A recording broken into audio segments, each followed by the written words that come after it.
Hello my dear student, आप सभी का पुनः इस ऑनलाइन प्लेटफॉर्म पर स्वागत है। आज हम पुनः एक नई क्लास आपके क्वांटम मैकेनिक्स की है ना, पार्ट नंबर 44 लेकर आए BSc third year and BSc BEd third year के अंदर।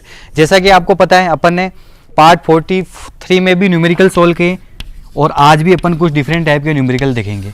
और न्यूमेरिकल सारे आपके बेस्ड है, दो टॉपिक अपन ने पढ़े थे। वन डायमेंशनल बॉक्स में जब भी कोई कण हो उसकी गति का समीकरण, उसका आइगन फलन, उसका एनर्जी आइगन वैल्यू।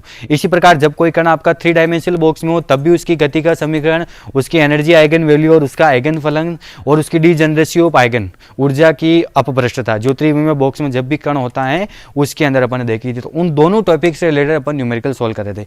43 को भी आप ध्यान से देखिएगा, बहुत ही इंपॉर्टेंट, जो वास्तव में क्वेश्चन ऐसे उठ कर आते हैं एग्जाम में। मैं वैसे ही क्वेश्चन उठाए थे मैंने आपको, और वहां पर मैंने आपको सॉल्यूशन कराया था, है ना।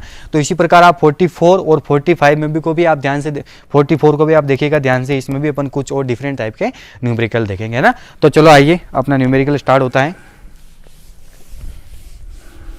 तो पहला क्वेश्चन मैं लिखने जा रहा हूं यहां पर। पहला क्वेश्चन है आपका कि ए लंबाई के, क्वेश्चन नंबर फर्स्ट है आपका कि ए लंबाई के वन डायमेंशनल बॉक्स है ना, एक विमीय बॉक्स में, ए लंबाई के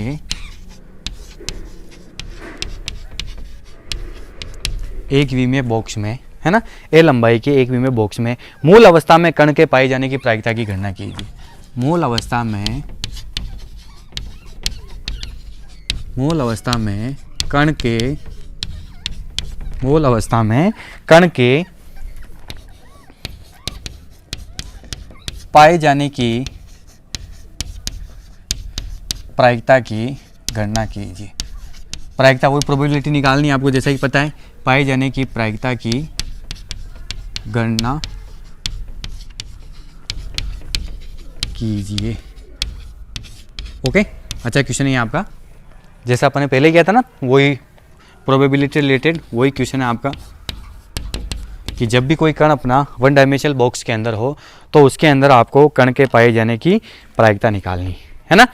मूल अवस्था का मतलब n बराबर 1। एक चीज हमेशा ध्यान रखिए, मूल अवस्था का मतलब होता है n बराबर 1। मूल अवस्था, वहीं से फिर उत्तेजित अवस्था, फिर ऐसे कंटिन्यू अवस्था क्या होती है, ऊपर की तरफ बढ़ती जाती है ना। तो क्वेश्चन पुनः देखिएगा कि ए लंबाई है ना, स्मॉल ए लंबाई का एक विमीय बॉक्स है, उसके अंदर आपको क्या करना है कि ए लंबाई के एक विमीय बॉक्स में मूल अवस्था में कण के पाए जाने की प्रायिकता की गणना कीजिए। तो अपन देखेंगे कि एक विमीय बॉक्स में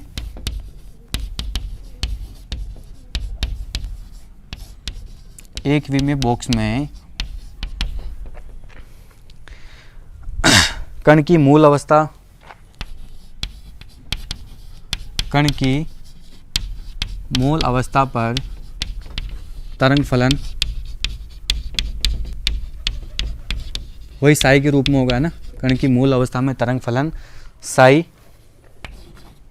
x बराबर, जैसा कि आपको पता है, √2/a साइन n, मतलब 1 हो जाएगा πx/a, है ना। साइन n πx/a होता है, n 1 है तो ये हट गया यहाँ से, देखिएगा n 1 था तो 1 हट गया आपके पास, तो साइन πx/a। ये तो तरंग फलन होता है। अब आपको पता है जो प्रायिकता होती है वो इस तरंग फलन के स्क्वायर के बराबर होती है। तो जो प्रायिकता है आपको निकालनी, क्या प्रायिकता की गणना करनी। तो जो प्रायिकता है वो दो पार्ट में डिवाइड कर लेते हैं अपन इसको। प्रोबेबिलिटी है ना, प्रायिकता जो p है वो आपके पास क्या होती हैं कि इस कण के, है ना, साई के स्क्वायर के ये होती है dx। और लिमिट क्या लगेगी आपको पता है, x बराबर 0 से x बराबर a, यही लगेगी साई x स्क्वायर dx, है ना। तो इसका मतलब क्या हो गया, इस वाली वैल्यू का स्क्वायर, इस वाली वैल्यू क्या क्या है, स्क्वायर है। तो आप लिख सकते हो कि p बराबर 0 से a, इसका स्क्वायर होगा ना, तो 2/a sine square πx/a। Is it clear? 0 से a 2/a sine square πx/a। अब जैसा कि आपको पता है इसका फॉर्मूला होता है, वो फॉर्मूला अपन लगाएंगे। तो p बराबर, आगे क्या हो जाएगा आपके पास, p बराबर 2/a बाहर 0 से a, है ना। इसको अपन खोलेंगे साइन स्क्वायर थीटा को, तो 1 माइनस कोस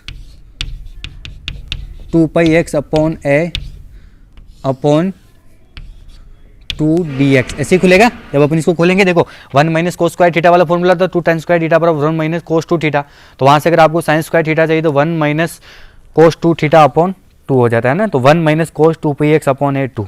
अब आप इसका एलसीएम ले लीजिए, है ना, तो सॉरी एलसीएम का इसका आपको इंटीग्रेशन करना है, sin 2 pi X by A 2 pi by A, है ना, वो भी आपको ऐसे कैसे नीचे आ जाएगा।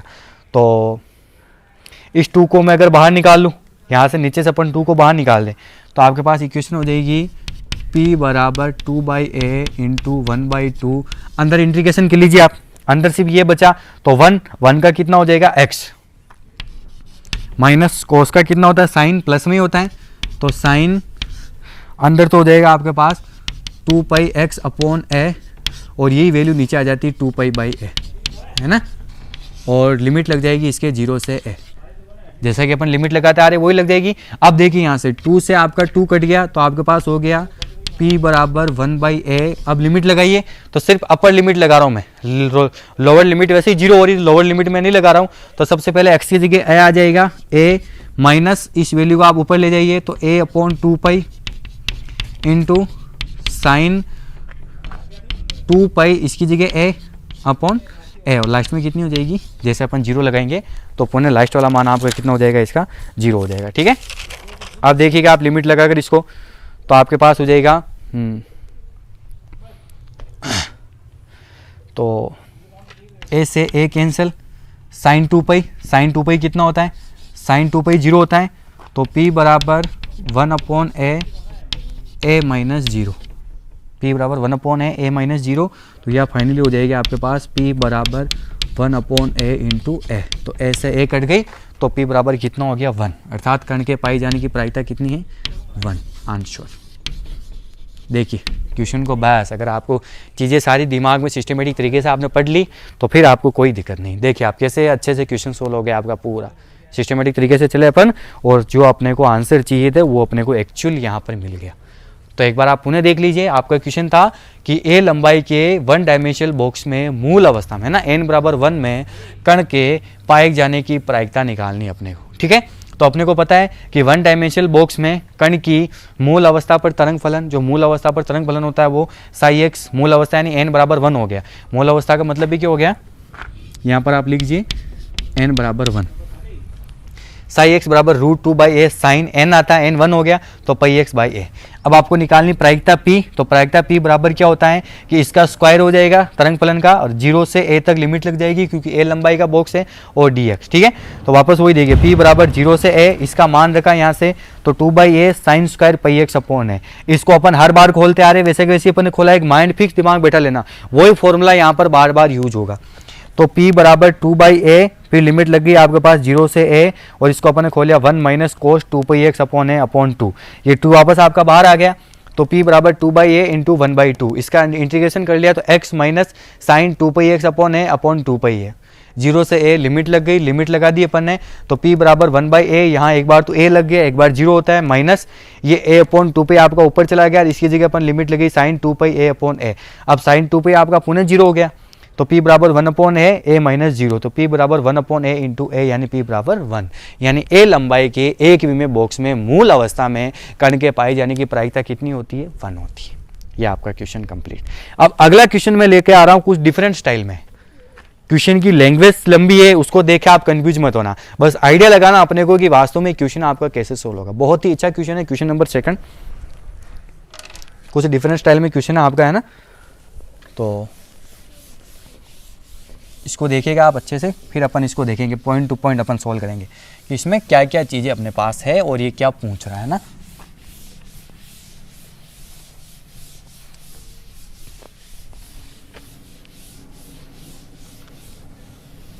यस, क्वेश्चन नंबर 2 देख रहे हैं कि ए लंबाई के घनीय बॉक्स में, घन वाले बॉक्स है ना।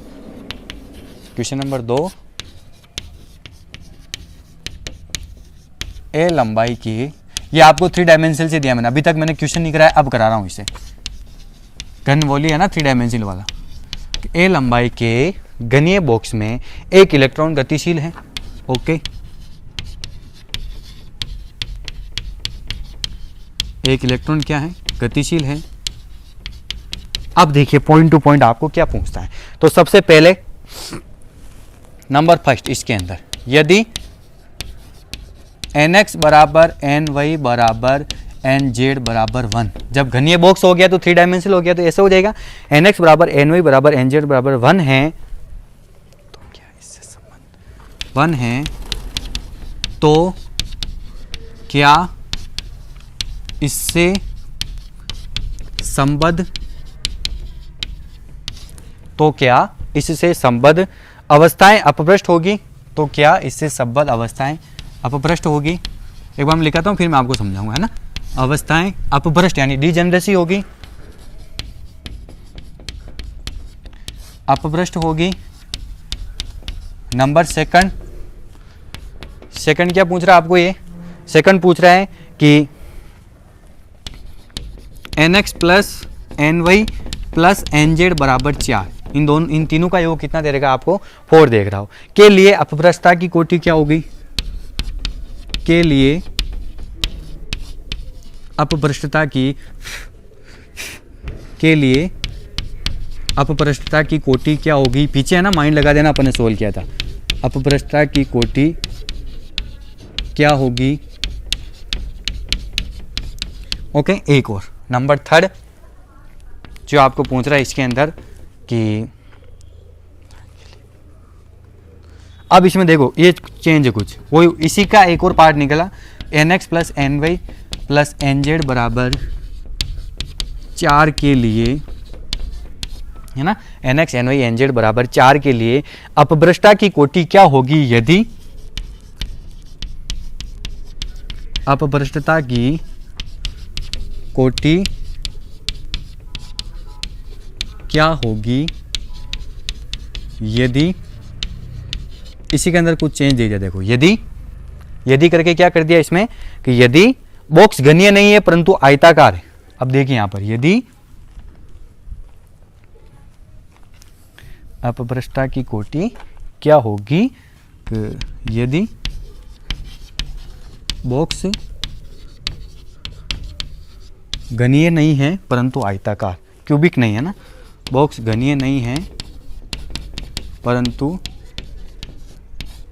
आयताकार। तो आपको पता है, तो मैं आमने सामने की भुजा बराबर होती है, परंतु क्या है, आयताकार, आयताकार है, जिसकी भुजाएं ए बराबर तो बी है बट नॉट इक्वल टू सी है। आप देखिए यहाँ पर कंफ्यूज बिल्कुल नहीं होना अपने को, जैसे जो पूछा गया है उसी के अनुसार अपने को यहाँ पर जवाब देना है ना। तो आइए सबसे पहले अपन इसको सोल्व करने के लिए, तो आइए सबसे पहले इसका सॉल्यूशन, है ना, यहाँ पर अपन इसका सॉल्यूशन शुरू कर रहे हैं। तो जैसा कि अपने को पता है वही चीज़ अपन यहाँ पर लिखेंगे, थोड़ा सा मैं इधर ले लेता हूँ ना, इधर सोल्व करते जाऊँगा। तो सबसे पहले यहाँ पर वही क्यूबिक्स 3 वो आ गया, 3 में बॉक्स, तो मैं लिखूंगा ABC भुजा वाले बॉक्स, यहाँ पर 3 भुजा हो जाएगी, तो ABC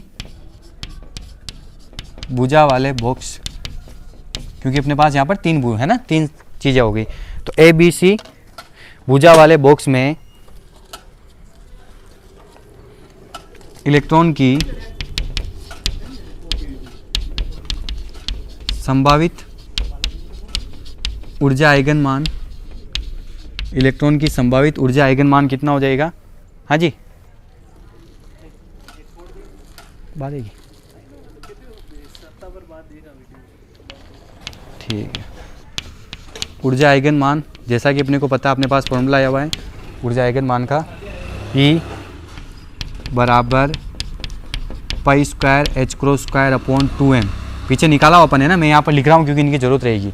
पाई square h cross square upon 2m, एक बार तो क्या था आपके पास nx अपॉन a का whole square plus ny upon b का whole square plus nz upon c का होल स्क्वायर, ठीक है। ये तो ऊर्जा आइगन मान है, और तथा आइगन फलन क्या है, तथा आइगन फंक्शन अपन क्या लिख सकते हैं, तथा आइगन फलन, है ना, जैसा कि अपन हर बार लिखते हैं वही अपन यहाँ पर लिखेंगे आइगन फलन कि साई एक्स स्क्वायर जेड बराबर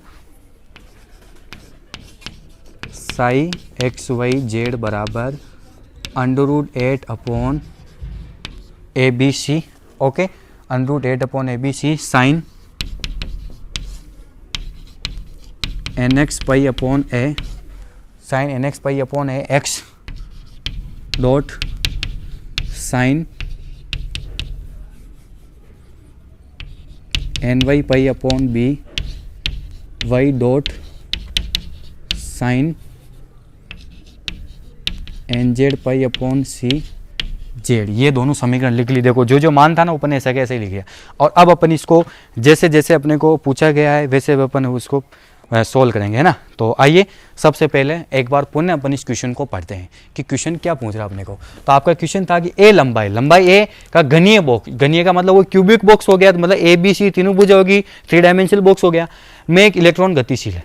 एक में बॉक्स में क्या है, एक कण, कण का मतलब यहाँ पर इलेक्ट्रॉन हो गया, इलेक्ट्रॉन गतिशील है। तो यदि पहला क्वेश्चन क्या पूछा गया, ध्यान से देखिए कि nx बराबर ny बराबर nz, अगर तीनों 1 हो तो क्या इससे संबद्ध अवस्थाएं अपभ्रष्ट होगी?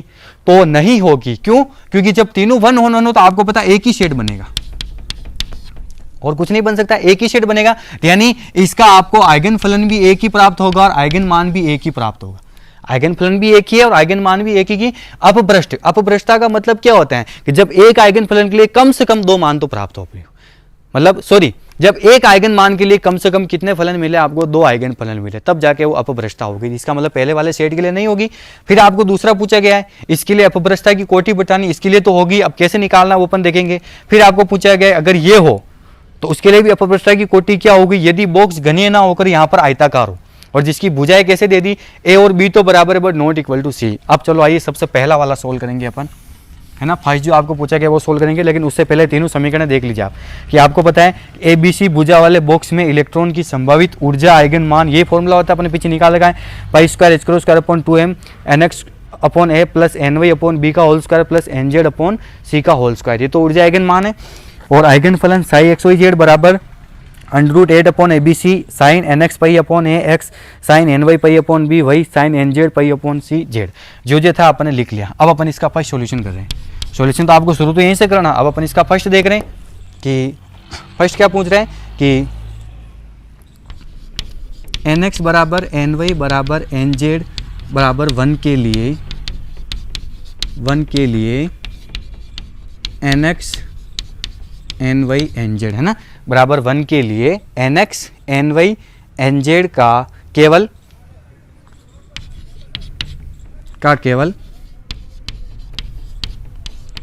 एक ही सेट, है ना, समुच्चय जिसको अपन बोलते हैं, एक ही सेट आपको 1 1 1 तीनों में 1 1 होगा का केवल एक ही सेट होता है।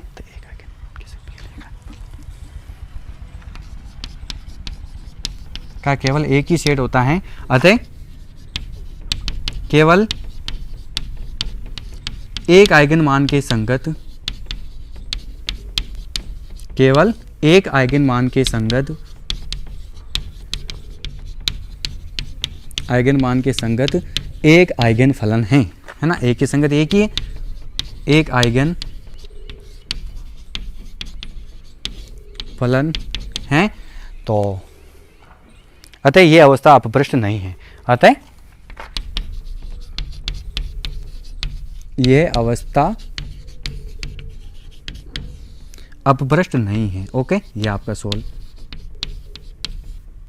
ये अवस्था अपभ्रष्ट नहीं है। फर्स्ट वाला कंप्लीट है ना, ये ध्यान रखिएगा। यहाँ से शुरू किया है, अब फर्स्ट यहाँ सोल्व कर लिया, मैं इधर से ही मिटाऊंगा, इधर इतने से स्पेस में अपन क्वेश्चन सोल्व करेंगे।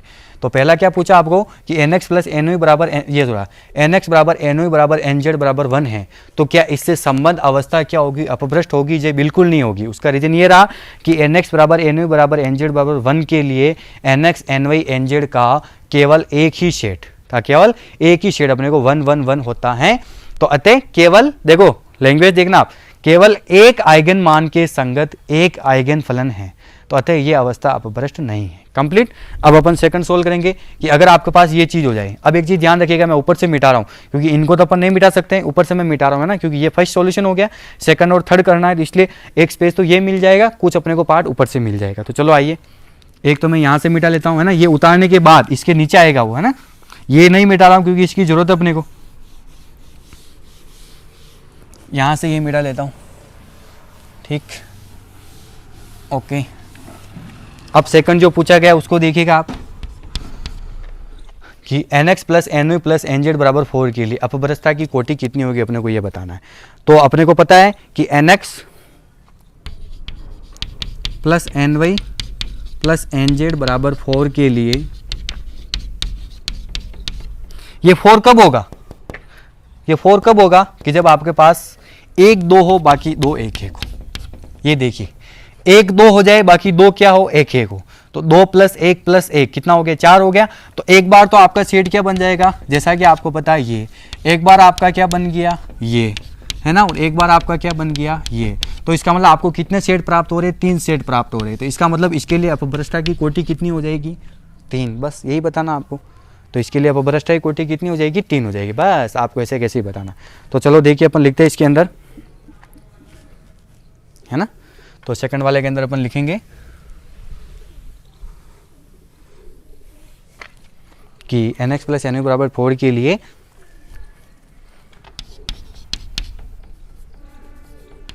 nx ny nz के 3 सेट, nx ny nz के 3 सेट 2 1 1 1 2 1 व 1 1 2, है ना, तीनों सेट मिल गए, 1 1 2 2 1 1 वे 1 1 2 होते हैं अतः आइगन मान कितना हो जाएगा आपको पता है, अतः आइगन मान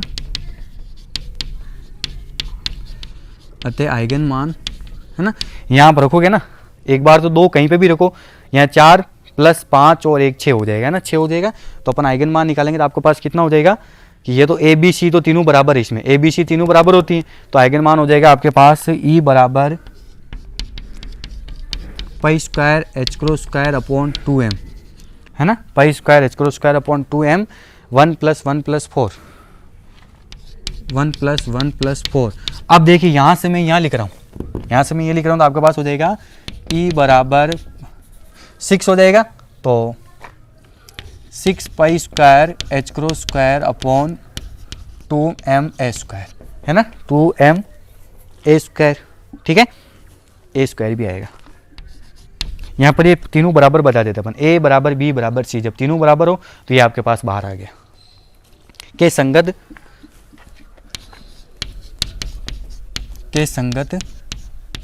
3 आइगन फलन के संगत कितने, 3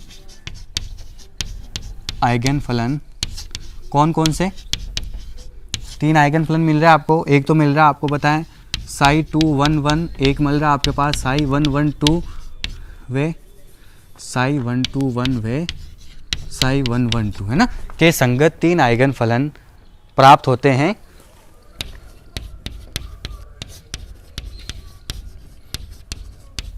अतः इस अवस्था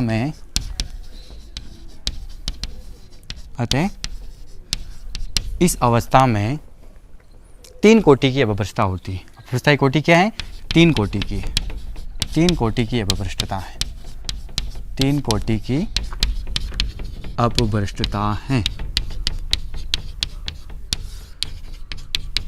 यह आपका सेकंड क्वेश्चन भी कंप्लीट है कि इस अवस्था में कितनी हो गई कि 3 कोटि की अपभ्रष्टता है। तो देखिएगा आप पुनः सेकंड क्वेश्चन कि सेकंड क्वेश्चन आपका क्या था कि सेकंड क्वेश्चन था आपका कि nx plus ny plus nz बराबर 4 के लिए, है ना, nx plus ny plus nz बराबर 4 के लिए अपभ्रष्टता की कोटि क्या होगी। तो सॉल्यूशन यहाँ से क्या अपन है कि nx plus ny plus nz बराबर 4 के लिए nx ny nz के कितने सेट, 3 सेट मिलेंगे आपको, कौन कौन से, 2 1 1 1 2 1 वे 1 1 2 प्राप्त होते हैं। तो अतः आइगन मान कितना हो जाएगा, यहाँ से अपन निकालेंगे, देखो ए बी सी तीनों को बराबर बता सकते हैं, तो एक बाहर निकाले अपन ने, तो आपके पास हो गया pi square H crow square upon 2m ए स्क्वायर, और इसकी जगह nx ny nz की जगह मान रखा 1 का स्क्वायर 1 1 का स्क्वायर 1 1 2 का स्क्वायर 4 हो जाएगा। तो आपके पास क्या हो रहा है 6 पाई square H crow square upon 2m ए स्क्वायर, ये तीनों के लिए प्राप्त होगा, चाहे ये सेट हो चाहे ये सेट हो चाहे ये सेट हो, तीनों में आइगन मान सेम प्राप्त हो रहा है आपको। तो के संगत 3 आइगन फलन साई 2 1 1 साई 1 2 1 वे साई 1 1 2 प्राप्त होते हैं। अतः इस अवस्था में कितनी, 3 कोटि की अपभ्रष्टता है। अब देखिए थर्ड क्वेश्चन, अच्छे से ध्यान से देखिएगा, थर्ड क्वेश्चन जो कह रहा ना कि वही चीज़ है 4 के लिए। अपभ्रष्टता की कोटि क्या होगी। लेकिन अब इसमें चेंज कर दिया, क्या चेंज किया कि यदि बॉक्स घनीय नहीं है परंतु कौन सा है, आयताकार है। तो चलो आइए अपन थर्ड का सॉल्यूशन करते हैं। तो वही सेट तो 3 ही प्राप्त हो रहे, मैं यहीं से लिखूंगा, है ना, थर्ड वाला भी सेट तो अपने को वही 3 के 3 ही मिल रहे, उसी से अपन कुछ कंक्लूजन निकालते हैं।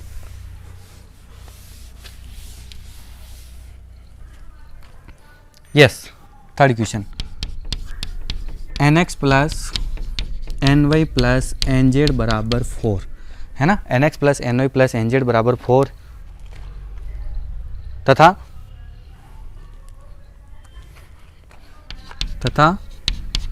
a बराबर b is not equal to c है ना, ये चीज़ है, नॉट इक्वल टू c है। तो 3 सेट वही हो गए। तो 3 सेट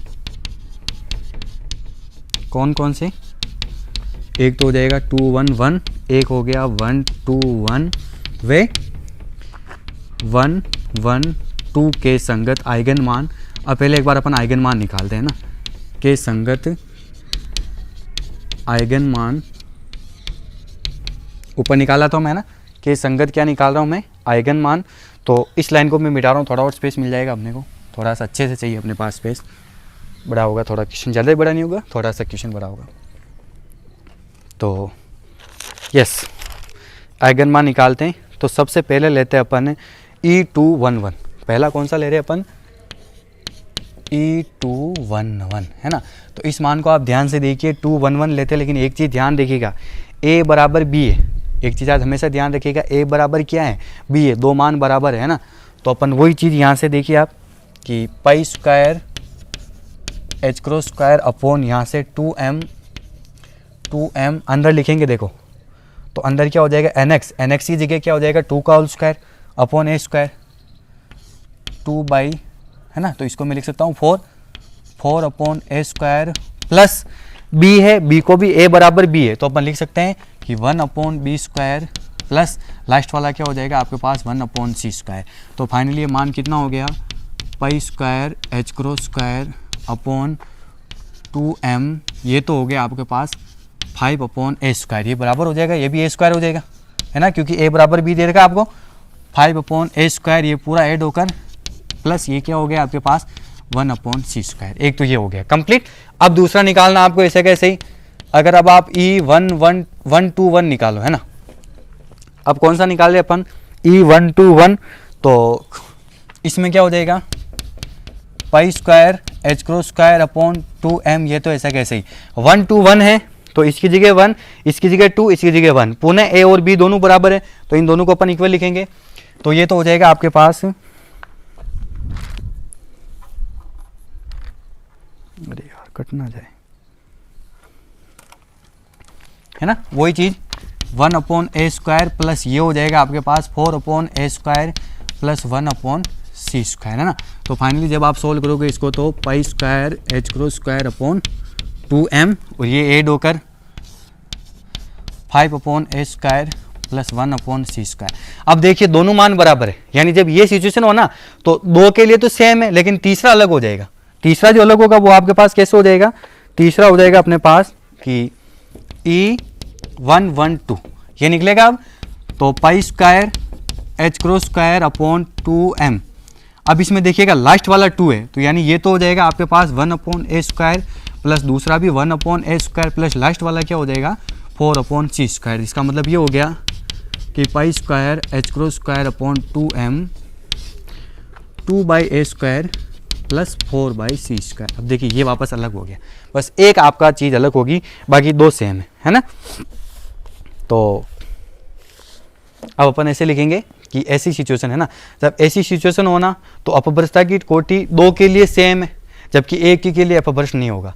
यदि बॉक्स, ये जो क्वेश्चन था ना आपका, यदि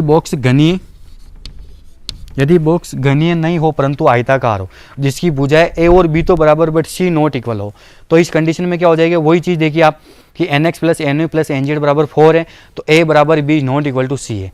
तो 3 सेट वो वही मिल रहा है आपको 2 1 1 1 2 1 वे 1 1 2 के संगत आइगन मान। पहला निकाला अपन ने E211, तो pi square h cross square upon 2m और अंदर क्या हो जाएगा देखिए 4/a² प्लस ये 1 है तो 1/ ये भी a², क्योंकि a बराबर b है, प्लस 1/c²। इसको सोल्व किया तो ये मान हो गया आपके पास, है ना, π²h²² ब्रैकेट में 5/a² प्लस 1/c²।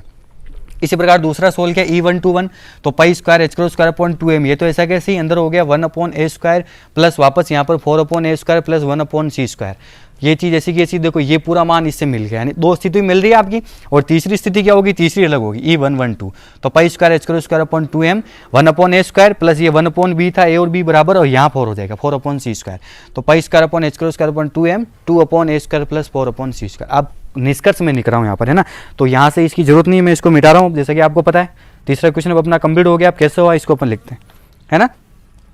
तो एक चीज़ आप ध्यान से देखिएगा, मैं आपको बार बार नहीं बताऊंगा, हमेशा माइंड में बैठा लीजिएगा कि अपना क्वेश्चन यहाँ से शुरू हुआ तो इसकी ज़रूरत थी, इसलिए इसको नहीं मिटाया। फिर फर्स्ट यहीं सोल्व हुआ, फिर सेकंड सोल्व करने के लिए थोड़ा पार्ट यहाँ आ गया, थोड़ा पार्ट यहाँ आएगा, फिर थर्ड भी अपन ने यहीं से शुरू किया तो ये कुछ यहाँ हो गया, अब ये यहाँ हो गया। अब अपने को लास्ट में निष्कर्ष निकला है, इस पूरे को मैं मिटा रहा हूँ ना।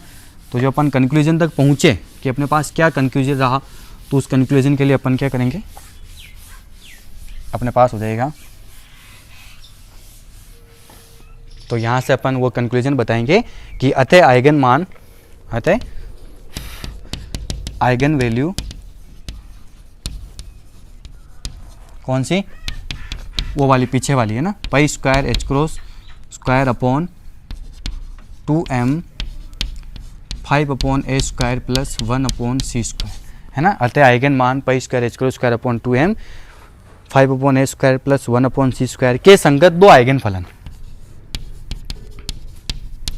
के संगत दो आइगन फलन, ये दोनों मिल रहे हैं, के संगत दो आइगन फंक्शन, आइगन फंक्शन का मतलब फलन होता है ना, के संगत दो आइगन फंक्शन ψ211 व ψ121, के संगत दो आइगन फलन ψ211 व ψ121 प्राप्त होते हैं, अर्थात इस स्थिति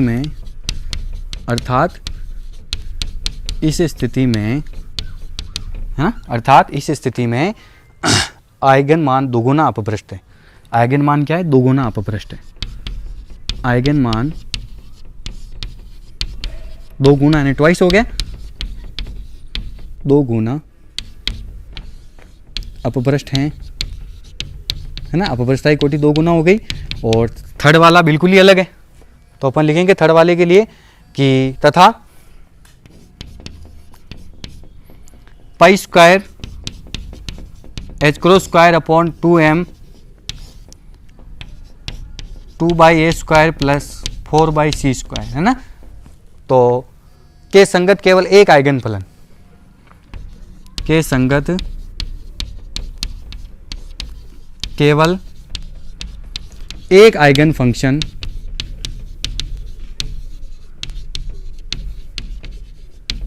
के संगत केवल एक आइगन फंक्शन कौन सा, ψ112 प्राप्त होता है, केवल एक आइगन फंक्शन ψ112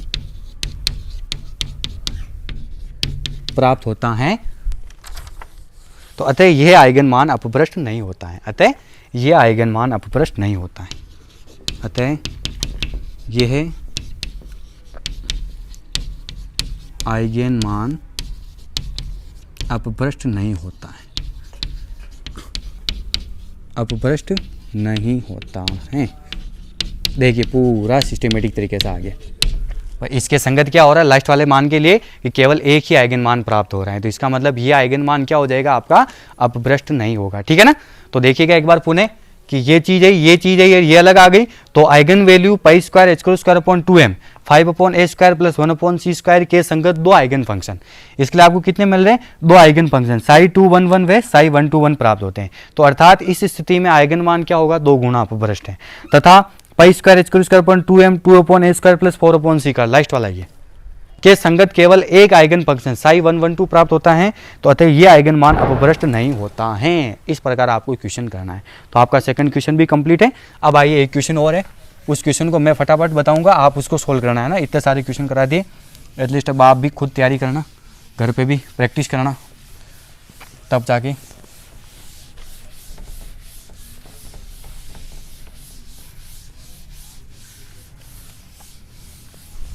यस, एक क्वेश्चन और करते हैं अपन।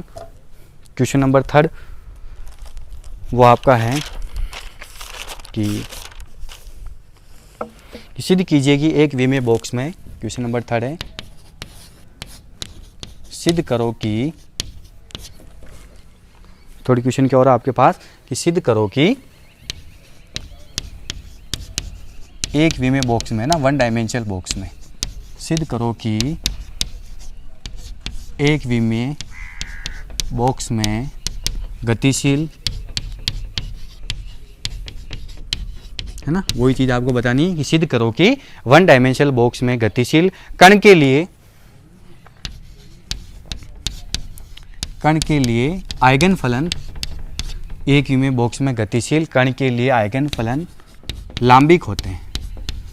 आइगन फलन लांबिक यानी ऑर्थोगोनल, है ना, आइगन फलन लांबिक, ऑर्थोगोनल पढ़ा था ना अपन ने, ऑर्थोगोनल होते हैं। अब देखिए आप थोड़ा माइंड लगाइए, आप क्वेश्चन क्या पूछ रहा है आपको और सोल्व कैसे करना है ना। एक विमे बॉक्स में गतिशील कण के लिए आइगन फलन क्या होते हैं, लांबिक होते हैं। तो आप क्या करोगे इसमें, देखिएगा आप पीछे वाला टॉपिक है उसको दिमाग में बैठा लीजिए कि पीछे अपन ने इस प्रकार का एक टॉपिक सोल्व किया था, है ना, इस प्रकार का एक टॉपिक सोल्व किया था कि लांबिक की शर्त क्या होती। ऑर्थोगोनल होने का मतलब जब आपके पास दो फंक्शन हो, एक इसका कॉम्प्लेक्स कंजुगेट हो, जब आपके पास दो फंक्शन हो उनका गुणनफल किसके बराबर होता है, 0 के बराबर। अगर ये 0 के बराबर आ जाएगा तो इसका मतलब दोनों फंक्शन आपके पास क्या है, लांबिक होने की शर्त। जब अपन पढ़ रहे थे ना पीछे निकालना, आप हर्मिटियन संकारक पढ़ा था, मतलब हर्मिटियन संकारक, तब मैंने आपको एक ऑर्थोगोनल वाली कंडीशन बताई थी। तो चलो आइए अपन इसका सॉल्यूशन देखते हैं, है ना। इस क्वेश्चन को आप सोल्व करना, शुरुआत में कर रहा हूँ इसकी, बाकी आपको एंड तक इसको आपको पहुँचाना है ना। तो ऑर्थोगोनल की कंडीशन के अनुसार अपन क्या करेंगे इसमें कि सॉल्यूशन के अंदर आ जाएगा कि एक विमे बॉक्स में, एक विमे बॉक्स में गतिशील कण के लिए, एक विमे बॉक्स में गतिशील कण के लिए, एक विमे बॉक्स में गतिशील कण के लिए आइगन फलन का, आइगन फलन की इक्वेशन क्या होती है, आइगन फलन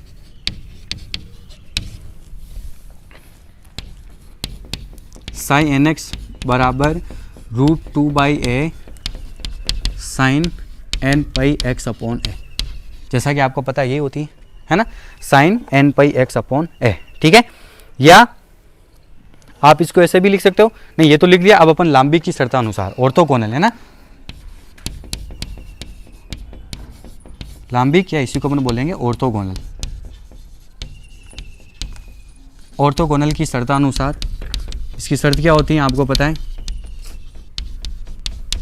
ऑर्थोगोनल की शर्तानुसार, ऑर्थोगोनल की शर्त ये हो जाएगी कि आपके पास अगर दो कंडीशन है ना, तो एक तो हो जाएगी आपके पास कि एक तो स्टार के रूप में लिखेंगे अपन nx को, और एक हो जाएगी साइन m, एक अपन ने क्या ले ली, साइन m। कम से कम आपके पास कितने फंक्शन होने चाहिए, दो आइगन फंक्शन होने चाहिए, एक तो n हो गया और एक क्या हो गया आपके पास m। dx बराबर क्या होना चाहिए, 0, और लिमिट लग जाएगी -∞ से +∞। यही शर्त होती है ऑर्थोगोनल की शर्तानुसार। तो ऑर्थोगोनल की शर्त ये अपन ने लिख ली। अब एक इक्वेशन में बना लेता हूँ इसके अनुसार, फिर आपको वैल्यू सोल्व करनी। ये दोनों है, मतलब इस दोनों मान का मल्टीप्लाई हो जाएगा तो इधर तो 2/a हो जाएगा, तो आपके पास जो इक्वेशन बनेगी ना वो ऐसे हो जाएगी। LHS, इसका LHS ले लेना, है ना, LHS से, तो इसका आप ये LHS ले लीजिएगा। इसको आप सोल्व करोगे तो यहाँ से जब आप करोगे ना तो आपके पास हो जाएगा 2/a -∞ से +∞ या 0/a। एक विमे बॉक्स में लिमिट क्या लग जाती है आपको पता है, x बराबर 0 से x बराबर a, और अंदर हो जाएगा आपके पास 2/a। एक बार तो हो जाएगा आपके पास साइन, क्योंकि n लेके चल रहे हैं तो इधर से हो जाएगा n pi x upon a, और एक बार आपके पास क्या हो जाएगा साइन m। दो अलग अलग फंक्शन ले लिया ना, n और m ले लिया, क्योंकि अपन 1 और 2 भी ले सकते हैं, लेकिन यहाँ फॉर्मूला में n है ना, इसलिए सही सेट होता है। एक हो गया आपके पास sine m pi x upon a dx, है ना। दो इस प्रकार अलग अलग फंक्शन हो गए, और इंटीग्रेशन करना आप आता है, आप सभी एक्सपर्ट हो। तो जब आप इसका पूरा इंटीग्रेशन करोगे ना तो आपके पास मान हो जाएगा लास्ट में ऐसे, इसको जब पूरे को सोल्व करोगे ना तो 2/a × 0, इस पूरे का इंटीग्रेशन 0 हो जाएगा, तो फाइनली 0 बराबर RHS। ये RHS हो गई। RHS यानी 0 आ गया, तो 0 आने का मतलब आप लिख सकते हो कि अतः साई NX तथा साई MX, दो फलन लिए थे अपन ने, साई NX तथा साई MX आइगन फलन परस्पर लांबिक होते हैं। आइगन फलन परस्पर ऑर्थोगोनल या लांबिक, एक ही बात है ना, ऑर्थोगोनल होते हैं। ऐसे है ना, कुल मिलाकर दोनों का गुणनफल कितना आ जाएगा 0। ओके, तो ऐसे आपको ये वाला क्वेश्चन, इसका इंटीग्रेशन आपको करना है ना, आपको आता है इंटीग्रेशन करना, तो यहाँ पर पूरा का पूरा इंटीग्रेशन आप करोगे और लास्ट में अपन इस कंक्लूजन पर पहुँच जाएंगे कि ये जो मान होता है ना 2/0 हो गया, तो इसका बाद दो फलन लिए थे साई NX और साई MS, इसका आइगन फलन क्या होते हैं, परस्पर लांबिक होते हैं, है ना। तो ये क्वेश्चन भी आपका कंप्लीट। तो ये आपके पूरे क्वेश्चन कंप्लीटेड है। अब अपन अगले वाले पार्ट में अगले वाला टॉपिक लेके आएंगे, विभव CD पोटेंशियल बैरियर पढ़ेंगे। अच्छा टॉपिक है ना, ये थोड़े लेंथी टॉपिक है, इनको आप ध्यान से देखिएगा। तो बहुत बहुत धन्यवाद आपका।